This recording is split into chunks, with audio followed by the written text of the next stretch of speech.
François. Merci d'être présent. C'est mieux ce soir qu'hier soir. Et tout de suite, je demande à Mme Guido d'effectuer l'appel et à Mme Castel de prendre le secrétariat. Antoine Véran. Présent. Michel Castel. Présent. Thierry Niez. Présent. Gisèle Bissini a donné pouvoir à Daniel Taconi. Jean-Pierre Frazeau a donné pouvoir à Patrick Marx. Ghislaine Ernst. Présent. Monique de Grandy. Présent. Patrick Marx. Présent. Jean-Claude Guérand. Présent. Daniel Taconi. Présent. Janine Planel. Présent. Georges Robert. Présent. François-Dominique Sins. Présent. Mouna Bonnefond. Absent, je n'ai pas de pouvoir, je ne sais pas. On va voir qu'elle arrive. Jean-Louis Morena. Présent. Nathalie Leblanc a donné pouvoir à Antoine Véran. Michel Bourgogne. Présent. Isabelle Chemin. Présente. Patrice Miraglia. Je crois qu'il est absent. Claude Lénevaux a donné pouvoir à Isabelle Chemin. Christine Perret. Présent. Jean Girbat. Présent. Frédéric Salat. Présent. Alain Gaudy. Présent. Ariane Masséglia a donné pouvoir à Christine Perret. Jean-Luc Lopez. Présent. Merci, le courant étant atteint, le conseil municipal est ouvert. Approbation du procès verbal du 19/9/2017. Des questions, des remarques? Non. Qui s'abstient? Qui est contre? Merci. J'ai pas vu. Pardon, Tous les 5, vous êtes contre? Tous 5. Le droit. Voilà, merci. Merci. À ce moment de notre conseil municipal, il m'est agréable d'abord de vous faire part de l'édition de Cédric Pollardo, puisque c'est un de nos fournisseurs et donc il n'a pas souhaité occuper le poste. Madame Catherine Bourandi, qui est une de nos salariés et ne peut pas donc prendre des fonctions de conseillère municipale. Et donc c'est Nicolas Braquet qui relève le gant et s'installe. Et on est très heureux de l'accueillir pour proposer Nicolas Braquet. Bravo. Merci Nicolas, et c'est un double plaisir pour moi. Mon voisin, c'est quelqu'un que j'apprécie beaucoup, et c'est surtout un enfant de ces vieilles familles de Levins, dont on connaît du côté de sa maman, elle a l'air des difficultés et tout. Et Nicolas est un garçon dynamique, travailleur, et je suis très fier qu'il soit dans notre équipe. En tout cas, merci d'avoir accepté, mon cher Nicolas. Moi, je voudrais rajouter un petit mot. La vieille maîtresse que je suis, elle est fière d'avoir dans l'équipe un de ses élèves. Voilà. C'est bien. Les actions accomplies.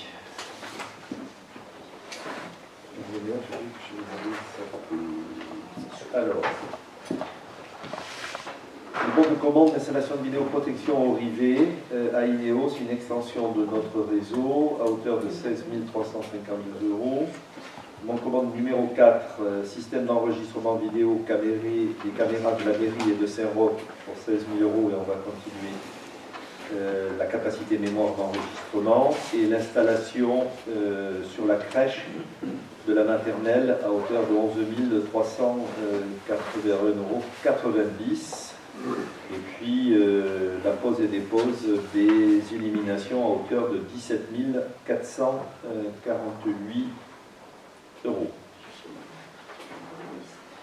Il y a ensuite reprise de concession, une concession à perpétuité, une case décennale. La première concession est de 10 283 € et la case décennale est de 1 100 €. Et je crois que c'est tout les actions qui ont été menées dans les pouvoirs qui me sont délégués. Des questions? Merci. Donc on va prendre la première délibération. Monsieur Marx, vous avez la parole. Donc, l'attribution de l'indemnité de conseil et de budget au comptable du Trésor chargé des fonctions de receveur de la commune au titre de l'année 2017.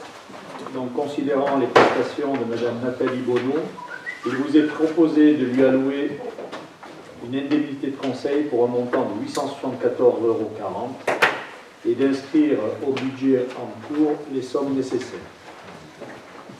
Qui est contre? Qui s'abstient? Merci pour elle. Je le dis à chaque fois, mais c'est vrai. Dossier numéro 2. Délibération concerne les frais de déplacement au 100e Congrès des maires de France. Il vous est proposé d'acter le déplacement de Mesdames Ghislaine Bissini, adjointe, Janine Planel, conseillère municipale, et de Monsieur le maire, pour participer au 100e Congrès des maires de France à Paris qui a eu lieu du 21 au 23 novembre 2017, de prendre en charge les frais et d'inscrire ces dépenses au budget en cours à l'article 62-51. Pour votre information, le total des inscriptions avion-hôtel représente une somme de 1 744,80 €. Qui est contre? Qui s'abstient? Merci. Merci.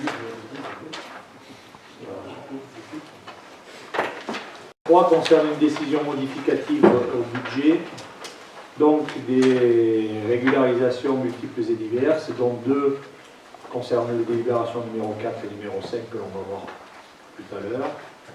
Donc une décision modificative de 89 322,72 € en total de dépenses, dont vous avez le détail sur la deuxième feuille, qui trouve son équilibre dans les recettes sur les taxes consommation d'électricité et la taxe additionnelle sur les droits de mutation. Donc un complément en charge d'eau pour 10 000 €, des fournitures de petits équipements pour le même montant, des créances admises en non-valeur pour 9 591 € et des créances éteintes pour 7 481,72 €, des subventions à l'OCCE pour 250 €, des titres annulés pour 52 000 €, ce qui nous fait un total de dépenses de 89 322,72 € et 40 000 € pour les taxes additionnelles de droits de mutation et 49 322,72 € pour une taxe sur les consommations finales d'électricité.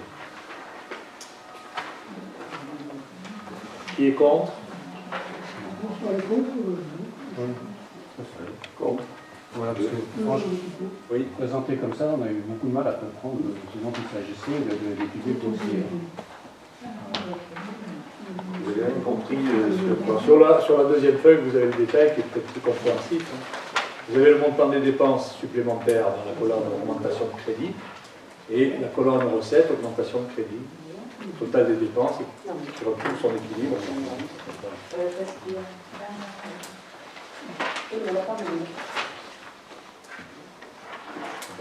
Vous l'avez ce tableau? Oui, oui.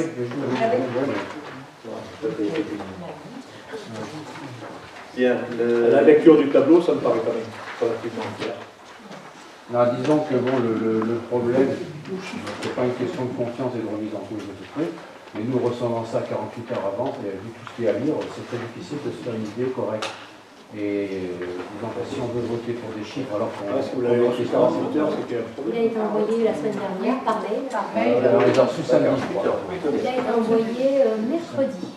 Je sais pas si mercredi. Alors attendez, c'est pas une polémique. On a envoyé un, on a Mais je les les ai pas reçus actes mercredi.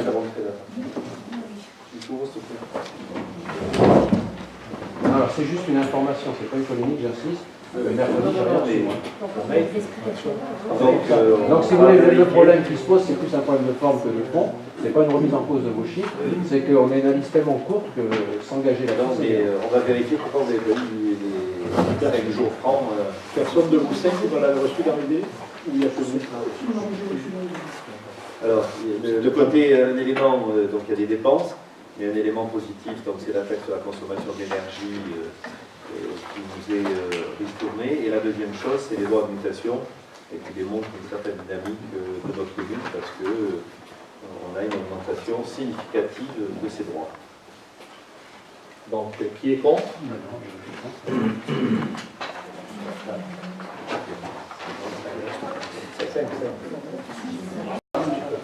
Ça concerne l'acceptation en non-valeur de créances irrécouvrables. Donc, 2 catégories de créances. Recouvrement compromis de créances de montant de 7 481,72 € nécessitant l'établissement d'un mandat sur l'exercice en cours au compte perte sur créances irrécouvrables, créances éteintes, montant imposé par décision de la commission de surendettement de la Banque de France référencés sur la liste 297 831 02 11. Donc ça, c'est pour la première partie. La deuxième partie, le recouvrement impossible de créances pour un montant total de 24 590,75 €, nécessitant un mandat sur l'exercice en cours, au compte perte sur créances irrécouvrables, admission en non-valeur, concernant plusieurs dossiers, cantine, ALSH, loyer, véhicules mis en fourrière, qui malgré toutes les diligences effectuées, recherches infructueuses depuis de nombreuses années, créances minimes restent impayées. Référencé sur la liste numéro 297 852 02 11 de la trésorerie de Levens. Il vous est donc proposé d'admettre en non-valeur la somme de 7 481,72 € au compte 6542 perte sur créances irrécouvrables, créances éteintes, d'admettre en non-valeur la somme de 24 590,75 € au compte 6541 perte sur créances irrécouvrables, admission en non-valeur, et de prévoir les dépenses au budget au chapitre 65, autres charges de gestion courante. Le total de ces deux sommes représentant 32 072,47 €. Alors avant d'en arriver là, croyez bien que toutes les démarches ont pu être faites, aussi bien au niveau de la trésorerie qu'au niveau de la municipalité, pour pouvoir faire rentrer ces sommes-là. Tous ces gens ont disparu dans la nature? Alors soit ils ont disparu, soit ils sont insolvables. En Banque de France, tout ce qui est validation Banque de France, c'est terminé. Tout ce qui est validation par Banque de France, immédiatement, il n'y a pas de poursuite. Oui. Et ta date de 2009, 2012, ça n'est pas toutes les dates, cette année. Rien. Alors, je peux vous dire que d'abord, je tiens à préciser que nous sommes presque hors la loi, puisque nous poursuivons, nous, directement, alors que c'était le travail de la direction des finances, qui en fait une partie, mais qui nous rétorque qu'elle n'a pas le temps. Donc nous poursuivons systématiquement notre recherche, et Laurence Portanelli, c'est un travail énorme sur le sujet, ça nous prend un temps. Et la satisfaction que l'on a, c'est ce que l'on a mis en place, le système automatique, parce que là, on n'a que des grosses, la fourchette, l'autre, mais c'est tout ce qui est cantine, garderie et autres. Le nouveau système devrait nous permettre de ne plus avoir de telles sommes de recouvrement à faire, puisqu'on les sort, c'est mandaté de suite, ou alors on n'accepte pas et on ne prend pas les ordres. J'en avais fait sur Johnny aussi.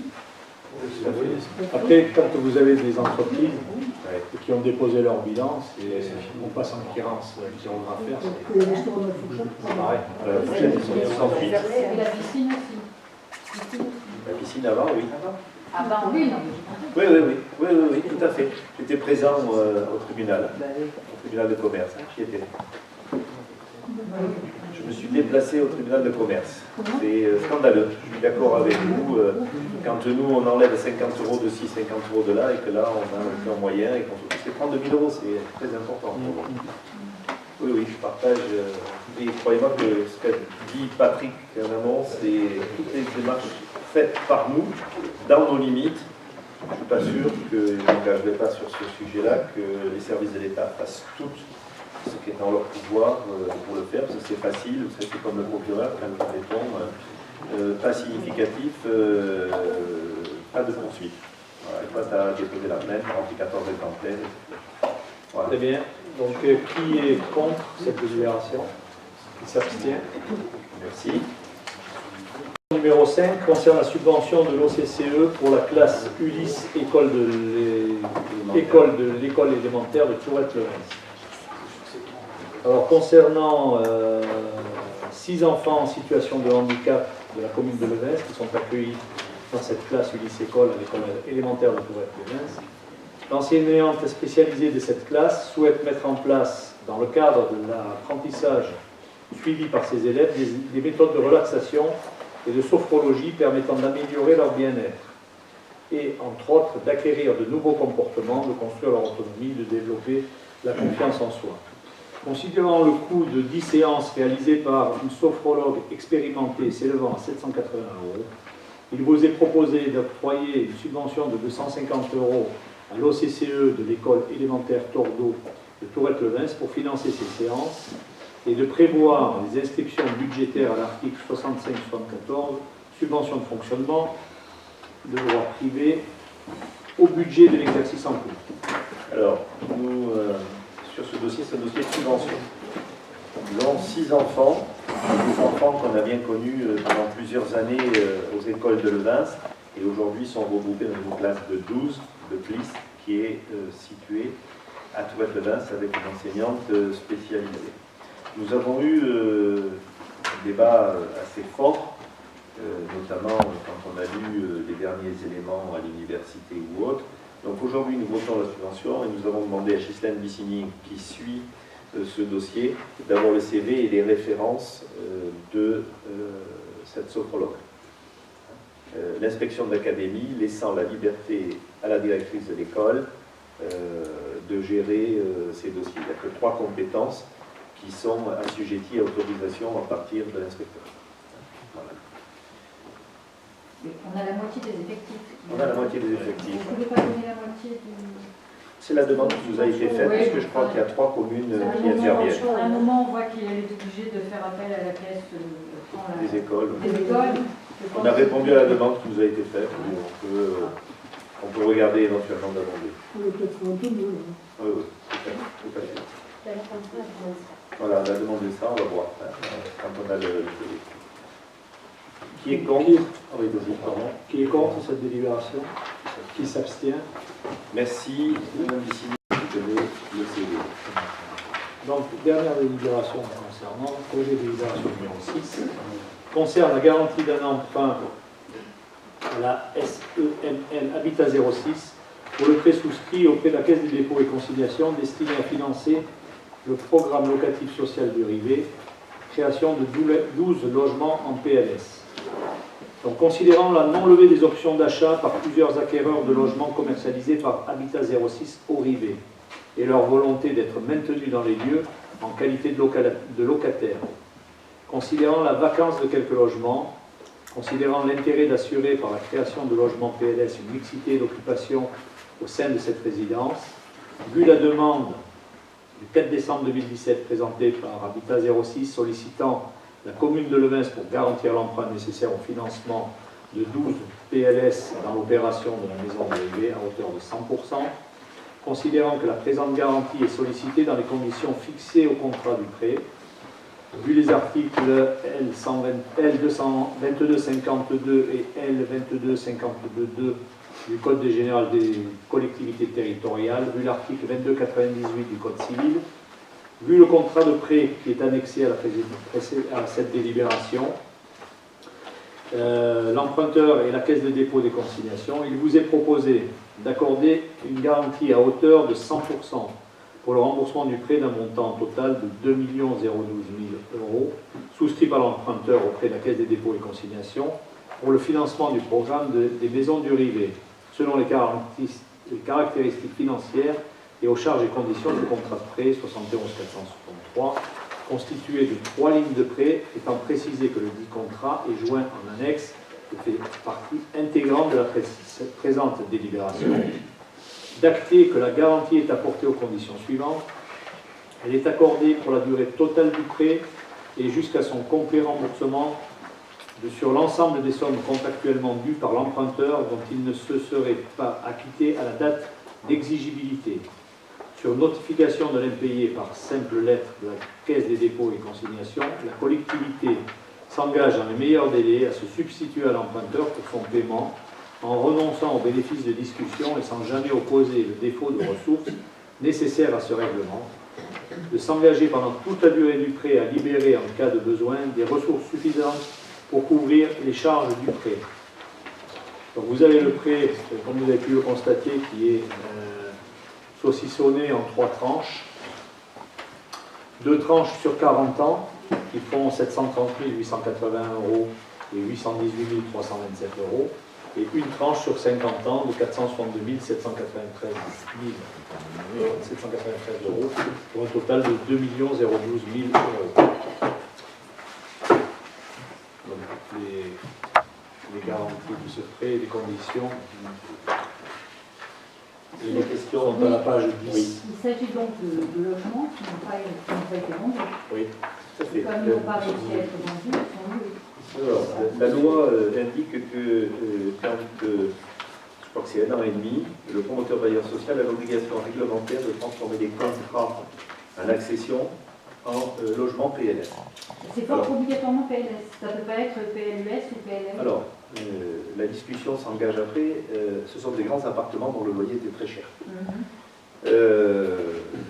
Pourquoi nous avons pris cette option? Pour gagner du temps, de manière à ce que, en garantissant 100%, qui revient à peu près au même, et nous n'avons pas dû redélibérer au conseil départemental et autres, permettant ainsi, dès demain, à Monique de Grandy d'être en commission d'attribution de ces logements, puisque la demande était là, et le fait de les transformer, bon an, on perd 300 € par loyer, grosso modo. Donc, dès demain, on a une commission d'attribution, à part 2 villas, mais c'est moi qui bloque en attendant, parce qu'on a différents dossiers qu'on n'a pas encore décidé, donc tous ces logements vont être affectés. Ceux qui avaient, c'est la loi aussi, pris des options d'achat, ont un an pour transformer l'option d'achat en option location, ce qui est le cas de 3 logements.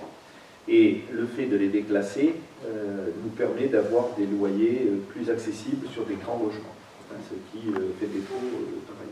Voilà. Et, alors, petite chose, mais je le dis... De les déclasser de quoi? De PL... C'est le PLS. Le PLS, hein, l'accession libre. De l'accession sociale, en fait, on ne déclasse pas au niveau des catégories. De l'accession sociale, on passe en locatif. Oui, c'est ça. Mais on reste en PLS. C'est la catégorie la plus haute en revenus.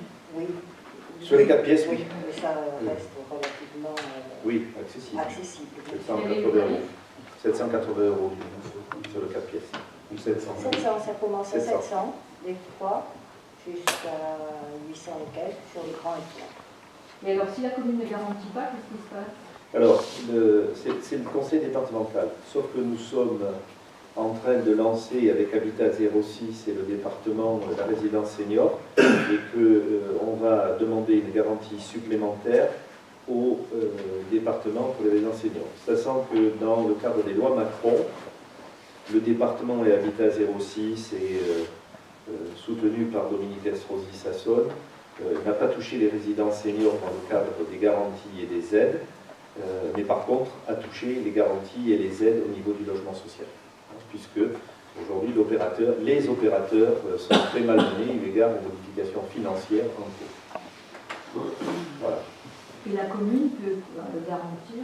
Alors, l'autre avantage de la commune, c'est que, oui, bien sûr, parce qu'on a plusieurs garanties sur plusieurs dossiers, et vous avez posé la question, puisque ce n'est pas dans l'actif, mais on doit le mentionner dans le risque que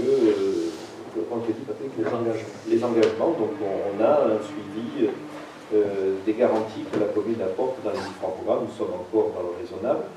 Mais l'autre avantage de prendre 100% sur le logement social, ce qui n'est pas le cas, vous verrez, dans un autre dossier industriel et coopératif, où on peut garantir que 50%, le logement social, on le garantit à 100%. Et ça nous donne droit aux affectations. Donc on est prioritaire sur toutes les affectations maintenant. Donc c'est Monique qui défend les dossiers en priorité avec le contingent de l'État, le contingent du département qu'on reprend complètement, et le contingent des opérateurs sociaux. Voilà. Et le fait que ces appartements n'aient pas été vendus, c'est une mauvaise appréciation de l'État de Russie? C'est une mauvaise commercialisation. Parce que dans les mêmes prix sur Saint-Martin-du-Var, il y a eu une forte commercialisation.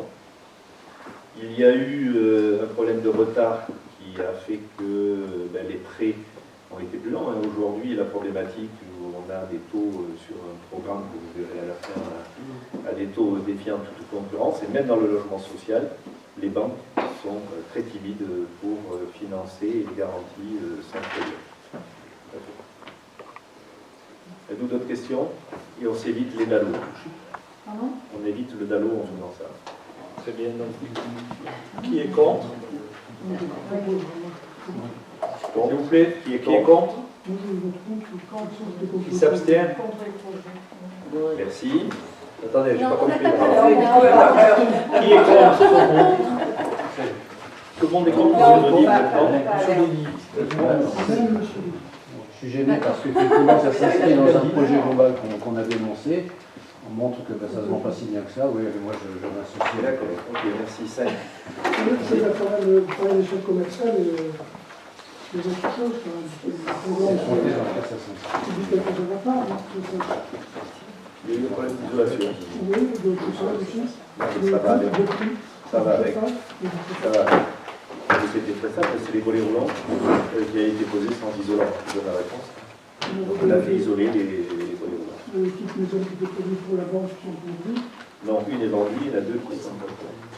C'est le dispositif En fait, c'est pas la France qui c'est le dispositif du prêt social locatif en accession. Parce qu'à la fois, il faut être solvable pour pouvoir acheter, et en même temps, comme c'est de l'accession sociale, il y a des plafonds de revenus. Donc, bon, c'est peut-être en partie, hein, parce que... Ça, on ne peut pas le savoir déjà. Oh, monsieur, Pas tout savoir, hein. c'est bien déjà d'avoir les opérateurs. Non, Je vous rappelle, non, non, mais- je vous rappelle qu'on est dans un PLH et qu'on est présent de ça. Et dans quelques semaines, vraisemblablement au prochain conseil, on fera peut-être des annonces de façon intéressantes. Et elles le seront possibles grâce aux résidences du Rideau. Donc, voilà.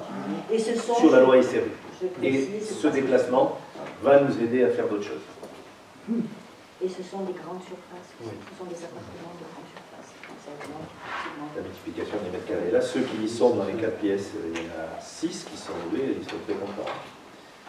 Ok, merci.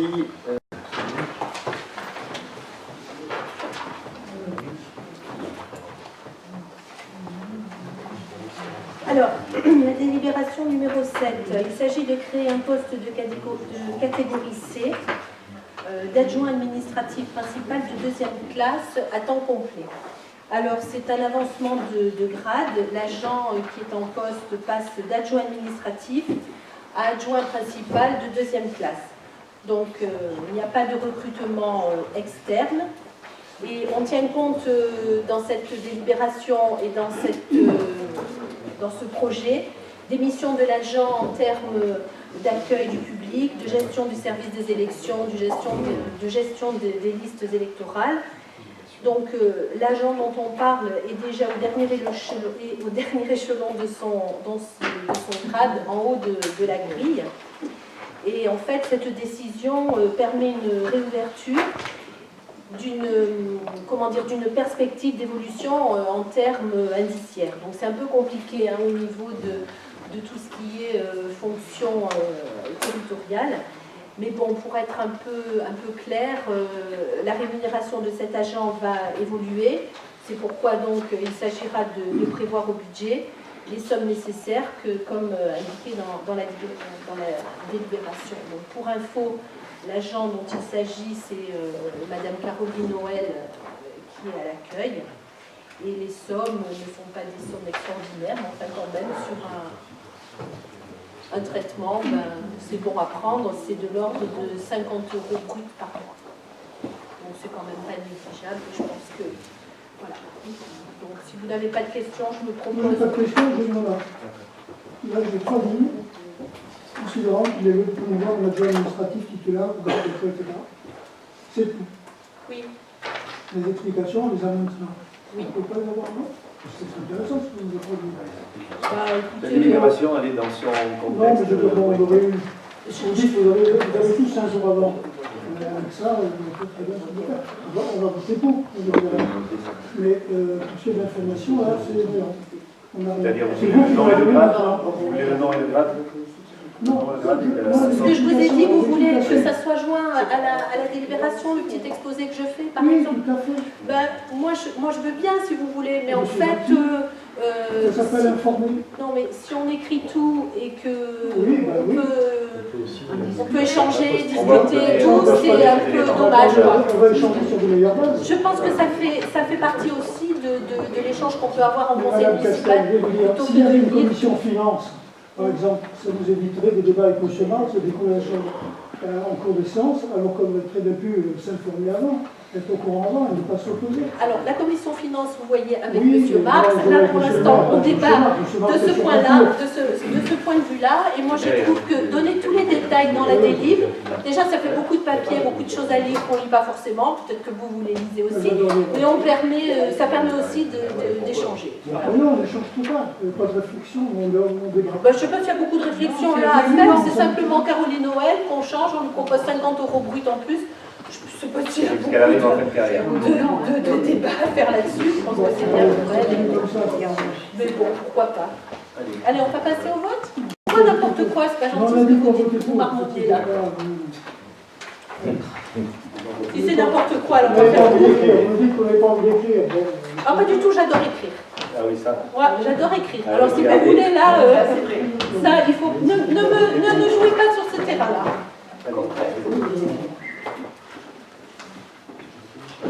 Donc, je vous propose de passer au vote. Qui est contre? Il y a un vote. Il y a un protocole à suivre, s'il vous plaît. Donc, je vous propose de passer au vote. Point. Qui est pour?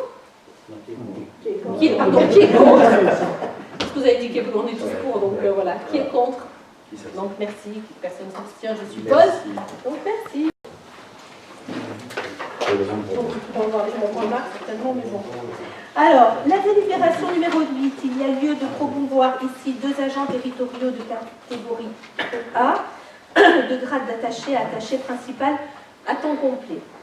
Alors, on tient compte dans cette proposition d'émission particulière donc, de ces 2 agents qui sont exercés dans les domaines des finances et des ressources humaines. Donc, comme je vous l'ai dit dans la délibération précédente, il n'y a pas de recrutement externe.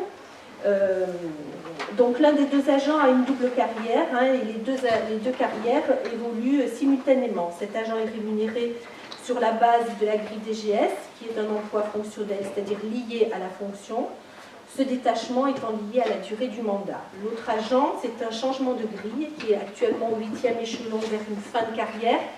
Et ce changement de grille fait passer l'agent au 3e échelon, offrant ainsi une possibilité d'évolution de carrière. C'est-à-dire que quand on change comme ça, les échelons changent. Et donc, ça permet une évolution de carrière plutôt que de rester sur le même plafond. C'est un peu, pour les enseignants, si vous voulez, ce qui s'est passé au niveau des profs des écoles, des instituts et des profs des écoles. Voilà.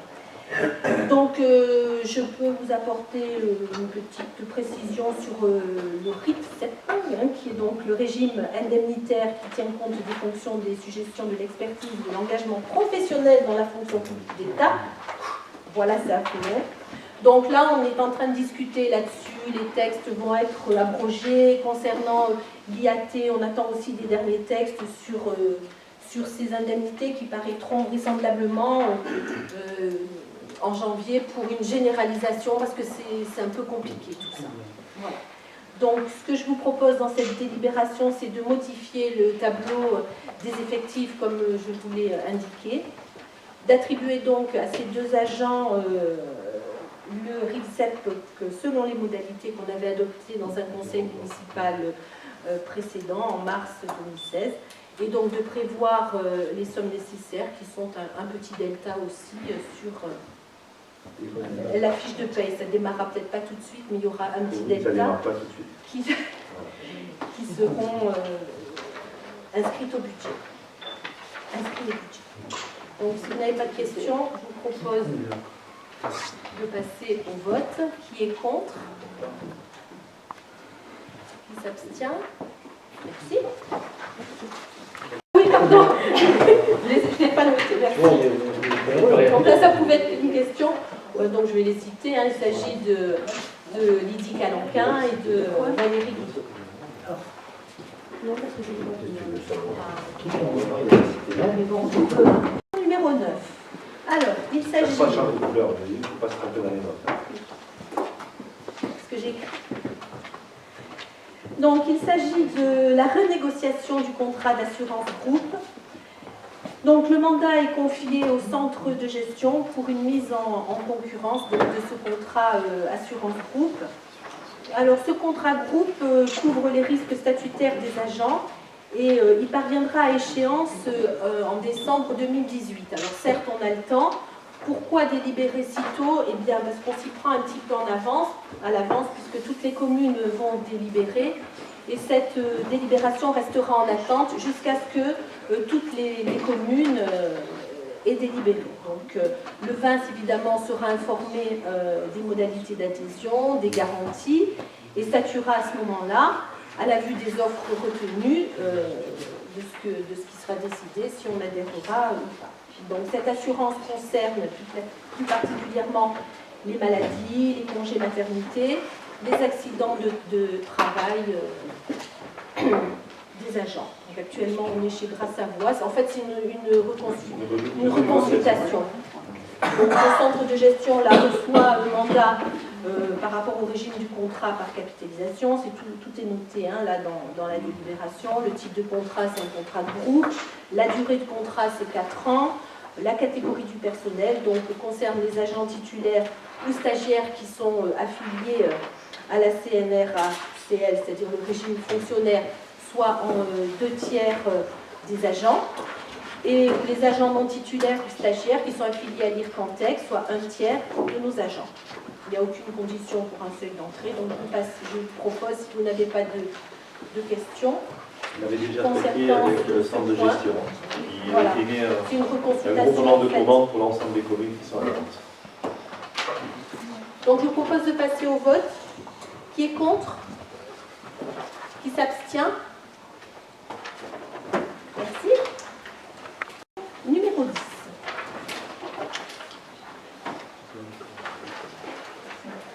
Alors, concerne les tickets restaurants, les titres restaurants. Donc le marché est arrivé à terme. Le prestataire actuel est Edenred. Donc la consultation a été lancée et au retour des offres, c'est le même prestataire qui a été retenu, c'est-à-dire Edenred. Donc les conditions sont maintenues. Il y a quelques modifications de modalités d'attribution. Il n'y a pas de changement pour les bénéficiaires. Les modalités, c'est-à-dire que les agents sont libres d'accepter ou de refuser les tickets restaurants. Hein. Jusque-là, il n'y a rien de bien nouveau. Parce qu'actuellement, on peut constater que dans notre collectivité, il y a deux agents qui n'en veulent pas. Donc, on passe, le petit changement, c'est qu'on passe de 14 tickets pour les agents à temps complet, alors que jusqu'alors, ils en avaient 10. Pour les agents qui travaillent à temps partiel, le nombre de tickets est proratisé en fonction de la durée du travail, bien évidemment. Et l'attribution des tickets restaurants est suspendue, ce qui est évident dans ce genre d'action, durant les congés maternité, maladie, accident de service, période de service non fait, c'est-à-dire grève. Alors la valeur faciale, elle est de 7 €. Participation de la collectivité, 4,20 €, c'est-à-dire 60% de la valeur du titre.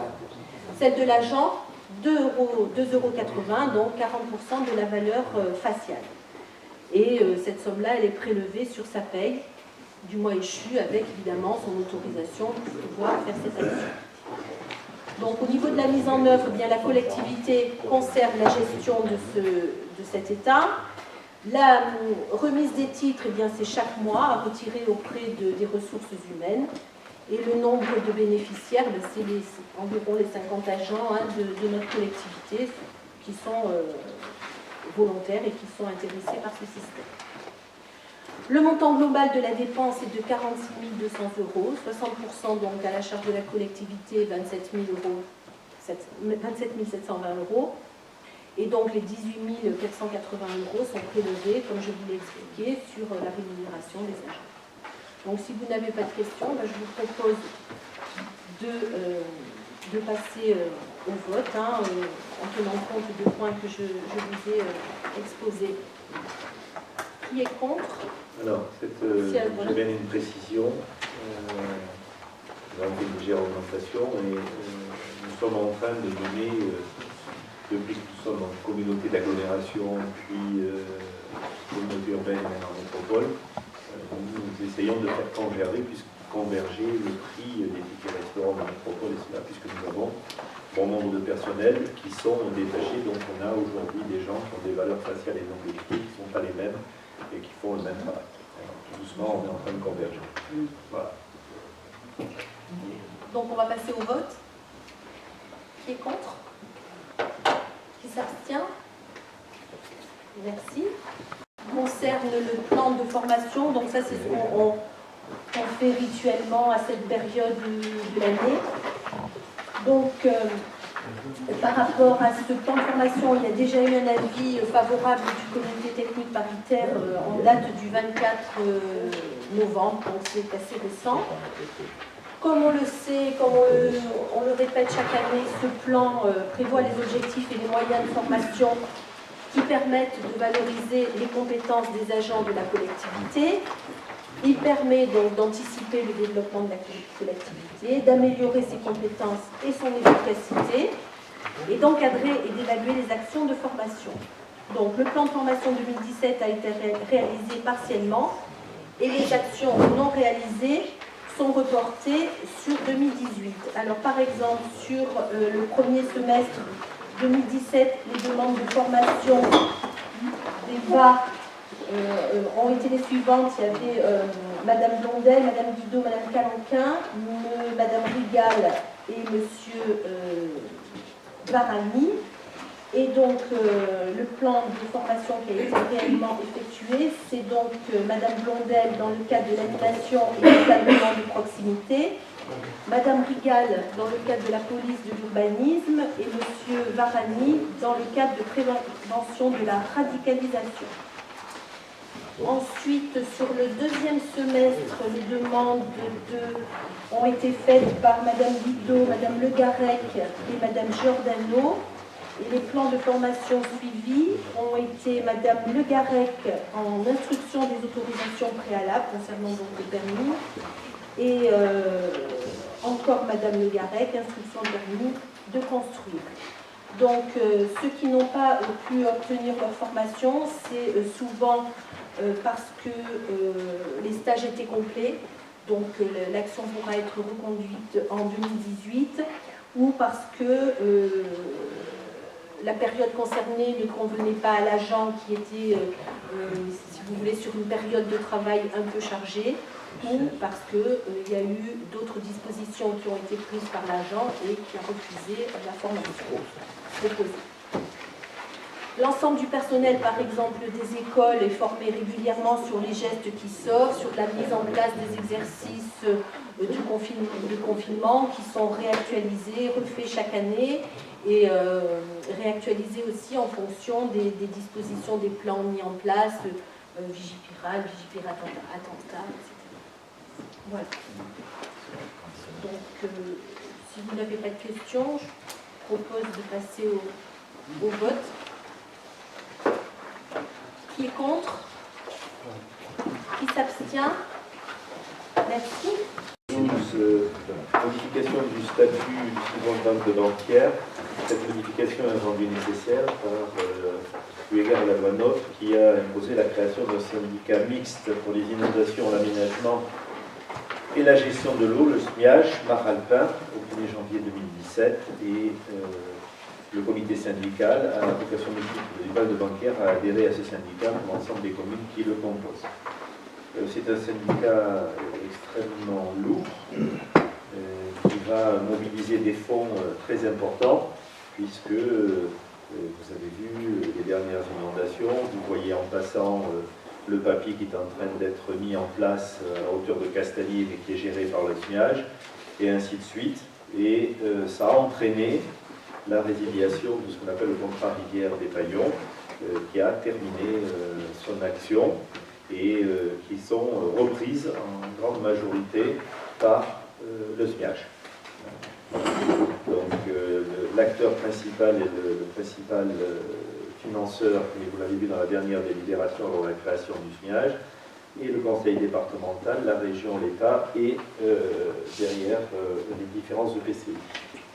Donc il faut qu'on modifie le statut du CIVOL pour adhérer, enlever la compétence et la donner au SMIAG. Est-il d'autres questions? Qui est contre? Qui s'abstient? Je vous remercie. C'est le numéro de lancer une procédure de manière à pouvoir mettre à la vente des terrains qui appartiennent à la collectivité qui sont situés sur la commune de Roquette-sur-Var. Et on a une fenêtre de tir très restreinte en attendant les PPRI et en attendant le nouveau PLUM. Donc nous lançons cette étude de manière à demander les autorisations de défrichement, de m'autoriser à déposer une déclaration préalable au permis d'aménager, nous n'avons pas encore tranché, et bien sûr de faire toutes les démarches nécessaires à l'aboutissement de ce projet. On espère entre 4 et 5 lots possibles sur cet espace. c'est les terrains qui sont de l'autre côté de la route, dans la partie plate, au-dessus de la bergerie. Il y a des questions? Juste encore la zone en question. Il n'y a pas d'eau, il n'y a pas d'électricité, il n'y a pas de téléphone, rien. Monsieur Gerbas. Monsieur Gerbas, allez vous promener avant de prendre ce genre de délibération. Vous verrez que tous les compteurs d'eau et d'électricité sont d'ores déjà posés et que nous sommes dans le SPAN sur toute la route de la Roquette. L'assainissement, par exemple, nous sommes en train enfin de régler le problème à Port-Rouge par la création d'une station d'épuration privée publique, c'est-à-dire une micro-station qui va régler enfin le problème des habitants de Port-Rouge. Donc là, ces terrains sont dans une zone blanche du PPR et donc chaque acheteur de l'eau posera sa propre station d'épuration. C'est la seule chose qui manque, que l'eau, les bombes à incendie, tout est en place. Et la présence, de plus en plus urbanisée, là, la présence de la ferme, ça ne gêne pas? Ah, pas du tout, au contraire, les gens sont ravis de travailler. Il y en a qu'un qui trouve que parfois il y a trop de voitures, mais quand il organise des mariages, des choses, l'embouteille et la voie juste pratiquement l'embranchement de la Roquette. Donc c'est le seul qui se permet de temps en temps d'avoir une remarque autour de la ferme. Les autres personnes sont au contraire très satisfaites. Et je dois dire que nous commençons une série de travaux puisque depuis hier soir, les dernières retraites ont eu lieu et les bêtes sont taries, donc on a des modifications à faire sur le traitement du petit lait dans la station d'épuration et une nouvelle façon qui provoque souvent un effondrement dans la courbe de devant, donc on va purger pour... donc ces travaux sont dans la garantie décennale, bien entendu, et les travaux démarrent pour les 2 ans. Cette ferme, lorsqu'on a pris la décision de la faire, il n'y a pas de revêtement béton, elle est sur terre. C'est-à-dire que bon nombre d'éléments sont absorbés par la terre et permettent un nettoyage plus facile. Et enfin, à notre demande, mais ils y sont très vigilants, la bergerie est équipée de très gros dispositifs anti-mouches et qui semblent très efficaces. Donc il n'y a pas, en tout cas à notre connaissance, de nuisances, de contraintes délocables. Voilà. Pourquoi Voilà. les terrains ne serviraient pas à agrandir la ferme? Parce qu'ils n'en ont pas besoin, ils ont 174 hectares. On ne touche pas la partie, il y a un morceau qu'ils utilisaient, qui est clôturé d'ailleurs, mais sur la partie haute et la partie arrière, ils continuent à avoir les terres nécessaires pour ça. Et puis, quelque part quand même, c'est de l'argent sonnant et trébuchant sur la collectivité. Voilà. Et que Madame le maire de la Roquette est très favorable, puisqu'elle a malheureusement peu de constructivité du départ. Qui est contre? Merci. 14. Qui concerne les 3 délibérations 14, 15, 16, si vous voulez bien, je vais vous les faire dans une seule démonstration.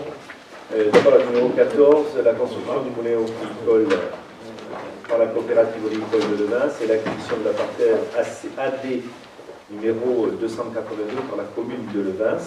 Donc vous avez le plan, c'est le dernier morceau qui est resté, c'est les accords, je salue la présence du président et des membres du bureau ce soir, c'est les accords que nous avions eus et nous avons pris à l'Assemblée générale, et donc nous exécutons pour réaliser cette acquisition et donner le financement nécessaire à la construction de la nouvelle coopérative. Le dossier numéro 15, lui, concerne la construction par elle-même, l'établissement de la promesse de bail amphithéotique par la commune au profit de la coopérative horticole sur environ 2000 m² de la parcelle, AC de 191 au lieu-dit de la Combat. Donc ça, c'est ce qu'on remet à disposition. Pourquoi c'est une promesse?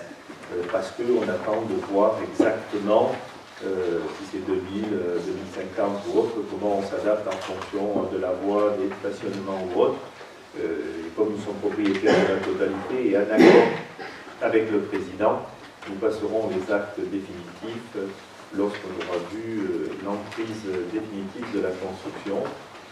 Et enfin, la coopérative oléicole va générer un emprunt que la commune va garantir à hauteur de 50%, puisque la commune ne peut garantir, quelle que soit la réalisation, excepté dans le logement social, ne peut garantir qu'à hauteur de 50% des différents projets qui peuvent se passer sur la collectivité. C'est le cas pour les autistes, c'est le cas pour la coopérative oléicole. Où en année, nous avons fait les sondages et donc en début d'année, les travaux ont réellement commencé, puisqu'ils ont délibéré et les travaux démarreront en début d'année. Les sondages sont faits, on a de bonnes nouvelles, puisqu'on ne sera pas en micro-queue, je parle sous couvert des techniciens qui sont dans la salle, et que l'on passera en radier. Bon, certes, il y a une augmentation, mais pas aussi importante qu'on avait à un moment donné envisagé avec les micro-queues. Avez-vous des questions sur ces délibérations? Et je le répète, il y a un très gros travail qui est fait par le bureau et la coopérative oléicole avec notre appui, bien entendu, mais nous avons un temps très compté, puisque le moulin actuel devra être démonté au plus tard au mois de juin, pour être remonté puisqu'il a été vendu à reprise, et que donc le nouveau moulin doit fonctionner et faire les essais dès la fin de l'été. Voilà, il y en aura un équipement au tout premier plan. Y a-t-il des questions autres? Donc pour la 14, la 15 et la 16, qui est contre? Qui s'abstient? Merci, je vous remercie. J'espère que les coopérateurs auront bien noté que vous êtes contre, il y a un moment donné, quand même. C'est le sous-problème. Voilà, quand même. Voilà, il y a un moment donné. Comme vous avez dit à Madame Castel, il y a des moments où il faut quand même savoir raison garder et regarder de nos administrés. Voilà, c'est une remarque personnelle. Voilà. Vos administrés pour être très confortables au sol. Certainement pas. Certainement pas. Alors, allez-y cette année. Allez-y cette année. Je pense. Allez-y cette année. Non, non, mais j'ai écouté les administrés qui habitent à côté. Vraiment à côté, et était tout à fait contre le management. Non, il n'y en a pas qu'une. Donc, tout à fait à côté, il n'y en a qu'une. Il n'y en a qu'une. Oui, Tout à fait, oui, il y en a tout à fait. qu'une. Et on va s'en occuper. Et on va s'en occuper. Et on va s'en Oui, occuper. Madame Castel, ma On va s'en remarque est occuper parce qu'elle déplacée, est c'est ça? complètement dans l'illégalité Crois pas. avec ces constructions maintenant et ces pollutions qu'elles génèrent. Donc ça, c'est de notre débat. Vous avez des réponses, là, monsieur le maire? C'est de notre débat. Ah non, pas du tout. Vous ne permettez pas. Mais on va s'en occuper. Non, on va s'en occuper. Parce qu'on ne peut pas stationner sa voiture, utiliser l'espace et dire je suis contre parce que mon confort est bien en place et que je m'installe sur le domaine de la coopérative oléicole. Alors, arrêtez, parce qu'en plus, en ce moment, elle est en train de nous dire des tout compte fait, je voudrais bien m'installer dans le nouveau projet. Alors, arrêtez sur cette personne-là, parce qu'il y a des moments où on a fait des efforts, et je salue le travail de la coopérative, de tout le monde qui est ici de Valérie Guido, et je n'accepte pas vos propos, et je trouve déplorable que vous ayez voté contre ces délibérations. Voilà, après. C'est notre droit. Hein. Non, mais totalement. Les administrés, les coopérants, comprendront. Merci, le comité municipal est clos, je vous remercie.